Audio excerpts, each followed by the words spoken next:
औज़ुबिल्लाहिमिनश्शैतानिर्रजीम बिस्मिल्लाहिर्रहमानिर्रहीम। अस्सलाम वालेकुम नाज़रीन, मैं आपका मेज़बान शाहिद अख्तर अमान। नाज़रीन, आज गवर्नमेंट प्राइमरी स्कूल मंग में क्लास 4 की बच्ची पे तशद्दुद हुआ, तो उस पर बात करेंगे।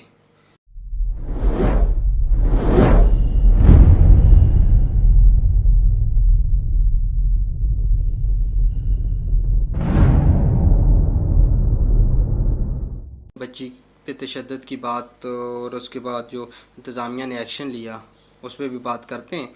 गवर्नमेंट गर्ल्स प्राइमरी स्कूल मंग की एक टीचर हैं, गलती उसने की, उसकी सज़ा उसको मिलेगी, मिल भी गई है। काफ़ी हद तक ये है कि हमने सोशल मीडिया पे नहीं लगाया, हमने बाकायदा से उसके सबूत लिए और उसको वेबसाइट पे लगाया, उससे हमने शेयर की और मुख्तलिफ लोगों ने यहाँ पे सोशल मीडिया पे शेयर किया। उसका ये बेनिफिट हुआ, यहाँ की जो इंतज़ामिया है एजुकेशन की, उन्होंने उस पर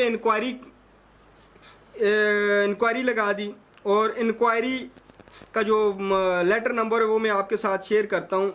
उसका नंबर है 4822-25। नाज़रीन, ये कंप्लेन इनको मौसूल हुई सोशल मीडिया पे, इस पे इन्होंने किया कि बच्ची के ऊपर तशद्दुद हुआ। ये प्राइमरी स्कूल है, चौथी क्लास की बच्ची है जिस पे तशद्दुद हुआ और उसकी ऐसी पिटाई हुई, आप नज़र आ रहे हैं। हमने सिर्फ एक उसकी एक टांग बताई है, दूसरे जिस्म की वीडियो बतानी भी गलत बात है। एक बच्ची की वीडियो बतानी बड़ी गलत इसलिए भी है कि वो हमारी बेटी है। अगर आपकी बेटियां हैं, बेटे हैं, तो आप अंदाज़ा लगा सकते हैं बेटी कितनी एहसास है। वो इसलिए एहसास है कि अगले दिन वो स्कूल नहीं गई, टीचर को कोई फ़र्क नहीं पड़ा, वहाँ की एडमिनिस्ट्रेशन को कोई फ़र्क नहीं पड़ा। उसके बाद ये सारी चीज़ें हुई। तो जब हमारे पास ये सबूत आए, हमने अपनी डिटेल वगैरह ली, तो हमने देखा और ख़ास तौर पे यहाँ की इंतज़ामिया ने एक अच्छा काम किया कि उस पर इंक्वायरी कायम की। लेकिन एक चीज़ मुझे समझ नहीं आ रही कि हमारे ऊपर जो प्रेशर है वो क्यों डाला जा रहा है। ठीक है, क्यों उनके वालिदैन के पास भी गए, उनके बच्ची के पास भी गए, तो उनको कहते हैं जी आप माफ़ कर दें, हमारी तनख्वाहें बंद हो गई हैं, हमारे साथ बड़ी ज़्यादती हो गई है, आपकी वजह से ज़्यादती हो गई है।